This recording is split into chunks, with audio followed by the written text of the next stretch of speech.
What happens when science plays God? This is the chilling tale of David Castro, a man created, abandoned, and ultimately consumed by the twisted roots of his dark origins. A tree moves where no tree should, bearing faces of agony and ecstasy. What did the scientists create? And what unspeakable force watches from the hill? Don't miss this gripping story of horror, guilt, and a monstrous secret. You hear scientists and such like, ologists of all stripes, they go say they're reasonable, ethical, good. You show them the whole history of their profession, how for every Carl Sagan or Marie Curie, there's 10 Unit 731s and an electroshock, clinic, and an Ahnenerbe, and a Tuskegee, and every kind of secret pervert and sadist and psychopath under the sun, how the AIs they've built help our overlordly parasites in gray corporate Olympii suck up what's left to our humanity, how their drugs work only for symptoms and profit.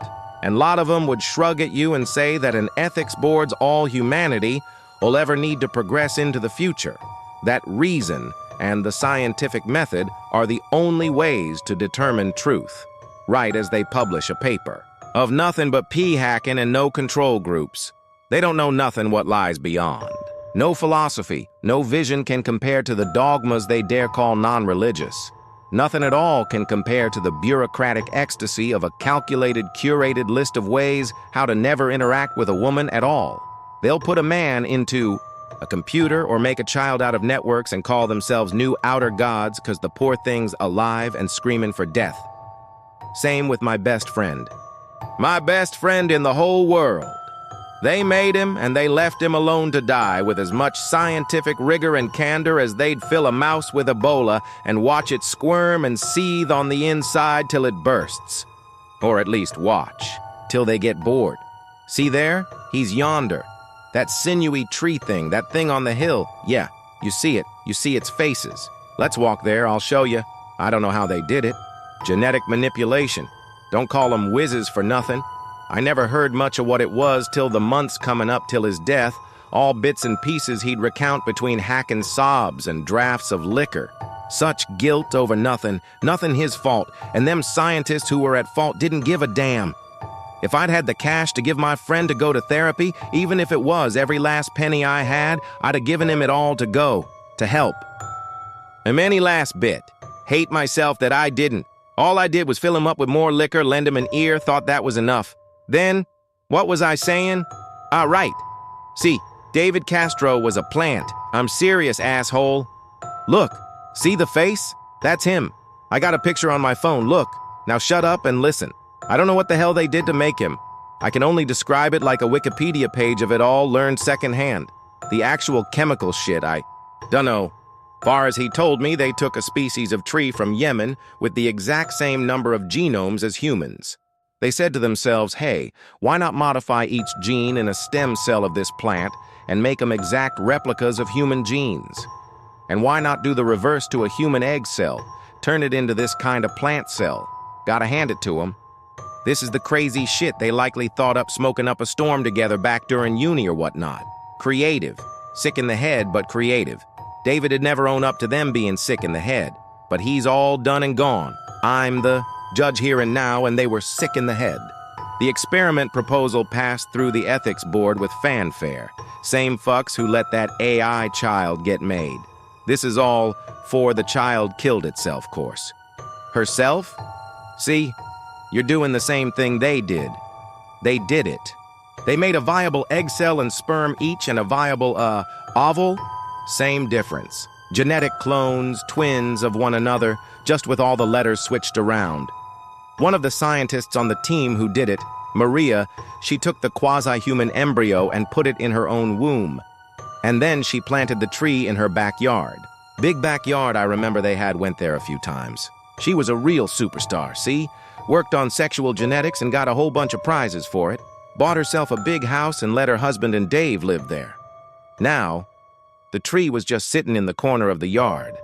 Weird-looking thing. Small and twisted. Didn't grow much. Sat there years and years without anyone much noticing but her, course. She loved that thing much more than she loved David, or her pathetic husband, John, for that matter, if she could even love a human being. Called it Cesar. Watered the thing and fertilized it and cooed over it. Maria was just always a cold bitch, and Jan a pathetic cuckold. And I don't use either word lightly. They were unloving and neglectful as they come, in that bourgeois, over-rational, unemotional dominatrix and her loserly sub kind of way. Never said they loved him, made, I'm study for what? God knows. That's why David loved my family. See, we lived on the poor side of the block. I met him right on the corner that was the borderline between rich and poor, at the then new playground there. 9 years old we both were, shrimpy-looking thing, or so he seemed. Still remember it, clear as day. I was showing off my highly misled and definitely misplaced machismo to some galley I don't recall. She was all Google-eyed towards him and not me, right? So I challenged him to a wrestle. God, Shrimp was a lobster. He had me pinned and squealing and laughing, 'cause it was so funny how a tiny guy like him could overturn me like that. I said sorry, told him he won fair and square. We forgot. The gal. And we went and he bought us both them colored ice pops from the truck, back when they still did that kind of thing. I invited him back to my house, and once the bruises and cuts got explained away with concrete, my mom and pop took him in like he was their own, fed him lunch, let us play for hours. When dinner came, Mom asked him if he'd like to stay. He turned sore cold. I'd like to. Mother and father wouldn't care. Mother and father. Ah, that's a sign if any of a kid going unloved. Mom called his house, asked her if he could stay, and his mother had said, that's fine. He makes his own food anyway. God. Bad omen there ever was any. I hate that woman. I hate her. David ended up practically growing, up at our place. We'd hit the bus stop together, go to school, come back, and he'd stay for dinner and just go home to study, sleep, and eat breakfast. Whole childhood spent like that, and I think it's the best we could do for him. Kept him out of that barren house much as we could. We loved him as much as his mother didn't. It was near his 21st birthday, I remember. Summer break during uni. We went to the same one, UOT. I was learning linguistics back then, and he was in, well, genetics research, bioengineering. His mother, he told me, claimed he was not the same caliber of creative scientific mind as she was, but that he was opportunistic like a weed, so he'd do and he'd do well, or else. I got the feeling she was calling my family's taking care of him as weediness on his part. God. Anyway, we weren't roommates, but I was in his room or he in mine practically every day. Both got called gay more than once. For it by both conservative and even oh-so progressive dudes and gals, all without a true friend in sight. We ignored him. David was straight as they come, a real, normie kind of titty lover. I was the real gay out of us too. But I tell ya, I wasn't interested in him that way, nor in any of those assholes at that school. David was always, shall ever, be my friend, my brother. Don't you dare get it twisted with your lizard reasoning. But Dave was normal, beer swilling, acid dropping, weed smoking, normal-ass fellow. Didn't have no trouble with nobody, not even his own parents much, as they deserve trouble. I had to help him open up to others, sure. Being stuck with a lady and her dog like that for so long, and you'd be quiet too. But he was a friendly man. Lovely man, in spite of the efforts of his mother. It's just that one day, when we were back home, he drifts into my room, pale and shivering like a leaf. Huh, bad way of putting it. He was right scared, looked about ready to hurl at any second. I asked him, "What's wrong, Davo?" He just came out the gates swinging. "I'm not human." What? I certainly felt that kind of sentiment for myself before. Not that I ever believed it for one sec. I mean, we all feel that way sometimes. Or some of the more aware of us do. What you mean, though? He brought out papers from his bag. I couldn't make heads nor tails of them, but he went and pointed out all the important parts. He spoke creakily. Right here, says, the scientists made a human ovum out of the stem cells of a Yemenese blood tree, a rare subspecies of the dragon's blood tree. by manually converting the plant's genes to resemble human ones. Since they both share the same number of chromosomes and genes, a lot of similar ones too. We share a lot of DNA with them somehow. And then they took a sample of human cells and converted them to be like the blood tree. Look at the top. Esquivel, V. and Castro, M. et al. Provoked transition and transformation between animal and plant cells. Castro, Monsieur Maria Castro. Your mother? So what the hell's all that mean? They made two viable embryos, a human child and a seed. I'm that child, made from the tree. I didn't know what to say. I almost laughed, had it not been the look like death upon his face. He said after a while, Things are making sense now. I'm not my parents' kid. I'm not a human being. I asked him how, but he just shrugged and left. Didn't see him till a week and a half later, and he was still the same. I was a heavy drinker myself at the time, for my own reasons. And I just He failed school, by the way. Just completely broke down. He started locking his door at school to me, to everyone. Said he felt bad. All the time. Like my joints are stiffening up, he'd said. I would go to knock on his door every day, just to let him know that someone cared. Some days, he'd ask me for a fifth or a blunt, and I'd give them to him. Shouldn't have, but I was a stupid kid. This was caring to me. But then he stopped letting me in at all. Stopped answering my knocks. Got scared out of my mind one time, thought he might have drunken himself to death or overdosed. Called and shouted and pounded on his door. No. Turns out he just left for home halfway through the semester. Not so fortunately. It was only later when I found out exactly why. I was driving by the woods or yonder one time, and I saw him.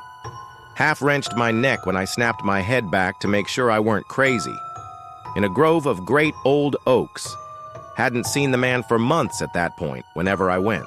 To Maria's house, she just always said with her trademark smug frown, "He's not here." But they were there, together, in the grove, dancing mad and naked. His mother, Maria, was dancing and yelping like a rag doll on strings as Dave stood in the middle of the grove like a statue. I didn't stop right away. I shoulda. But I turned around after I'd driven already 30 seconds away, and when I got back to where I'd seen them, they were gone. Even went into the grove itself and found nary a footstep in the grass. I dunno what I saw. So the day after I went and confronted him. I'd riled myself up into a frenzy by then. I was confused and saddened and scared out of my mind, and I wanted to know just what in all hells was going on. I caught them at the right time. Just as Maria grimly opened the door, I saw his fleeting shape in the hallway. "Dave, get your ass out here. I need to speak with you."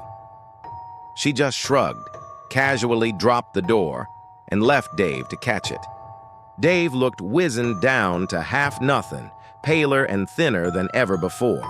Something was wrong with his skin, on his limbs, on his face, like he'd been scratching at it endlessly. I could only stare at him. "Dave, what the hell is going on?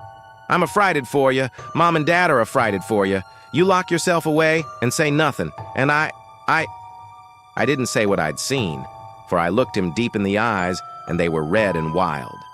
It's natural for me. God damn it isn't. Shh, keep your voice down. No, man, it's true. I'm a sessile organism. I'm becoming my true self.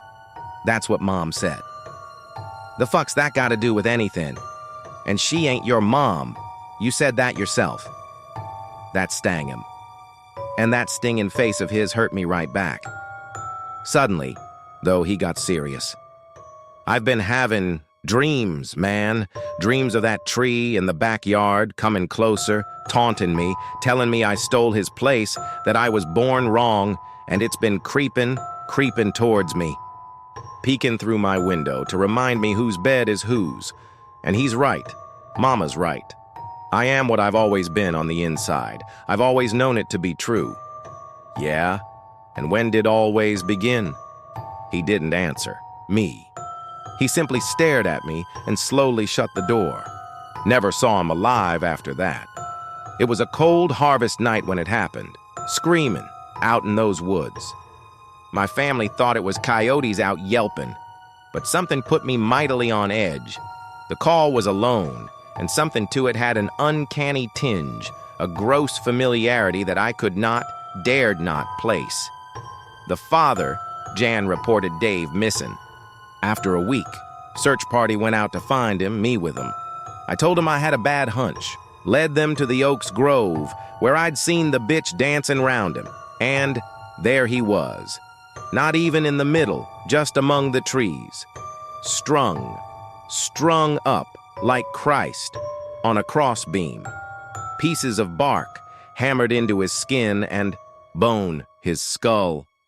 Cut and flayed in venous pathways to look like that bastard tree that haunted him. Covered in flesh-carven eyes. Didn't see her at the funeral. Didn't see her ever again after that. Coward. I'd kill her if I ever get a glimpse of her. I would. Wouldn't never be enough, though. But it'd feel damn good. There were only a few of those scientists at the wake. Even fewer at the funeral. One of them cried at seeing the body. The rest had already done their tests, and were just staying as a perfunctory, and the only ones that even looked at his body did it like they were checking out a pinned insect. I asked a few of them if they even knew him. I know his mother, they'd answer. Buried his ashes atop that hill in this here churchyard. You go up there, and it overlooks the old playground we used to play at. My dad damn near had to fight him into it. He'd gone to Maria's house and followed a stubborn cuckold in. He left, and a quivering ball of slime followed him to make sure he was out.